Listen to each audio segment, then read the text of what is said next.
In these last days, brothers and sisters, all we can do is warn you over and over. Now, Christians go to isolated verses. Now, Edom, the white Christian, they love using this verse. Now, I want you to pay attention to this verse because I want to show you something. The book of 1 Timothy 2 and 4.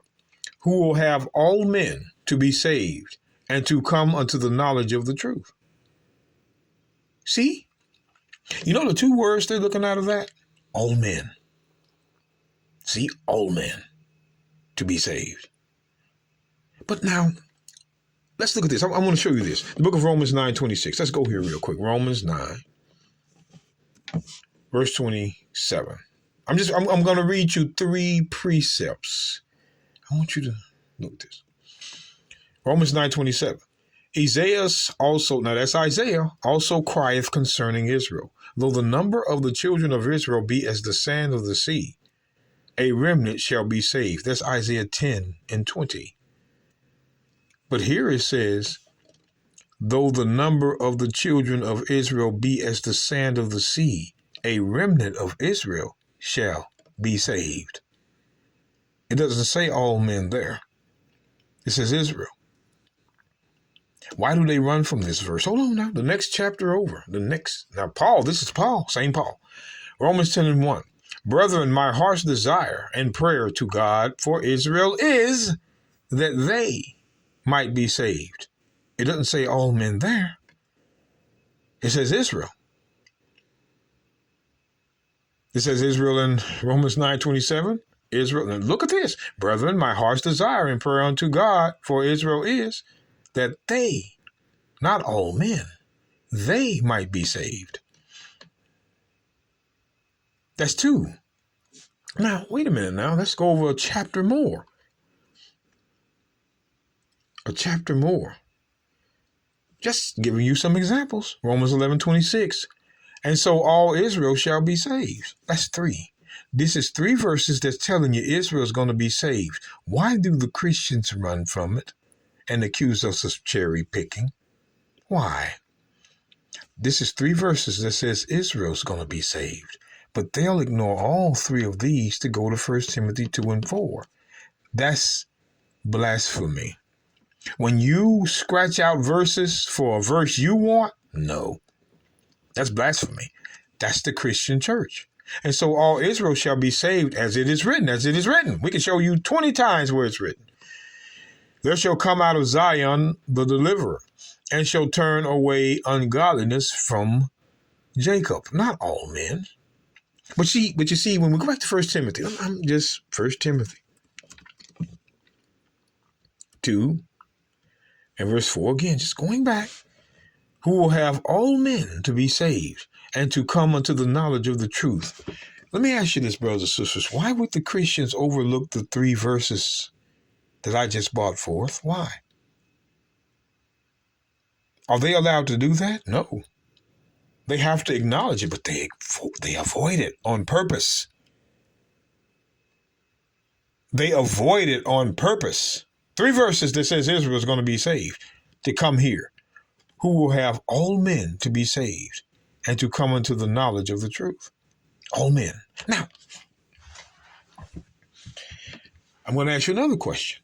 Does all men equivalent to all nations? And if it does, can they prove that? Because all men, you see it, all men. I can't do nothing with that. But here's what I'm going to do. I'm going to show you this. The book of Mark. You got to out-slick a slickster. The book of Mark chapter 11.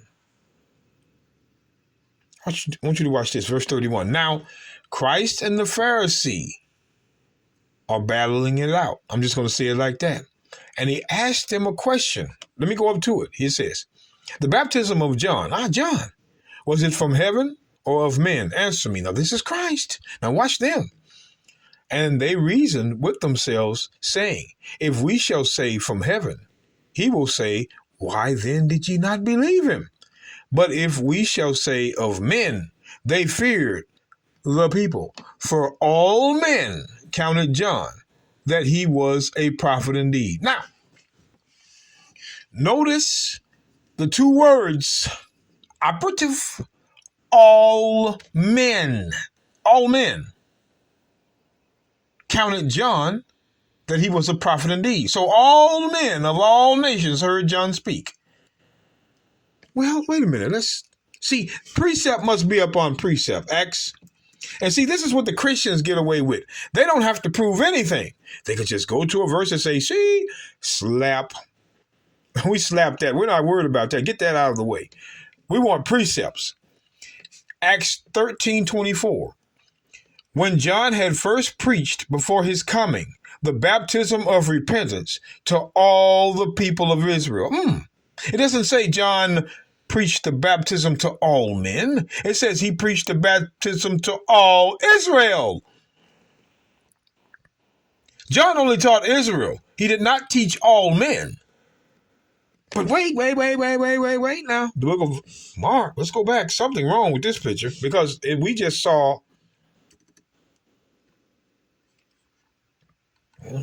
Don't tell me what we didn't just.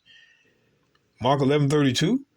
But if we shall say of men, they feared the people, for all men counted John that he was a prophet indeed. But he didn't teach all men. What I mean by all men is all nations. John didn't teach all nations. He taught all Israel. He taught all Israel. For all men would be of all Israel. So all men is not going to equivalate to all nations unless it's proven. For all men counted John that he was a prophet indeed. So the all men would be from Israel.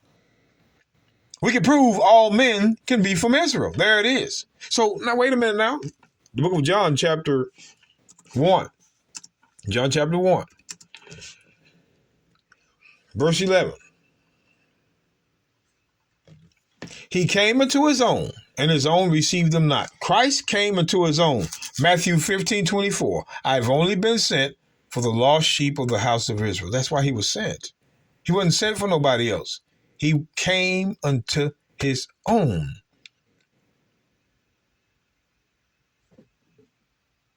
So if I'm going to John chapter 3, verse 26, and they came unto John and said unto him, Rabbi, he that was with thee beyond Jordan, to whom thou bearest witness, behold, the same baptizeth, and all men come to him. Now, really, did all men go to Christ? Did everybody from every nation go to Christ? No. The all men was from Israel.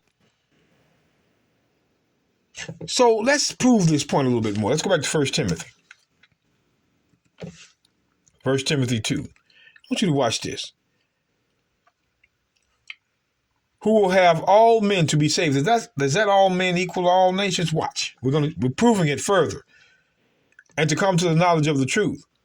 For there is one God and one mediator between God and men, the man, the Messiah, Christ, who gave himself for a ransom for all, to be testified in due time. So Christ gave himself for a ransom for all. We're going to see who this all was in the book of Jeremiah. Now, he gave himself for a ransom. Who were the ransom? Jeremiah 31. That's why you need the Old Testament, brothers and sisters. These Christians try to keep the Old Testament from you. That's how they do it. It says, hear the word of the Lord, O ye nations, and declare it in the isles afar off, and say, he that scattered Israel will gather him and keep him as a shepherd does his flock. For the Lord hath redeemed Jacob and ransomed him from the hand of him that was stronger than he. How was Jacob ransomed? Through the death of Christ. It's not, Christ didn't ransom all nations. No, he ransomed Israel. He paid that price for Israel, as you can see. The him that was stronger than he was Edom. That's why when you go down and look at ransom, it says ransom, the price paid to redeem a slave, because that's what Israel was. They were a slave under the nations. But the Christians will have you believe, oh, he redeemed us from ourselves. Boo hoo hoo hoo. Come on now. Man, these Christians are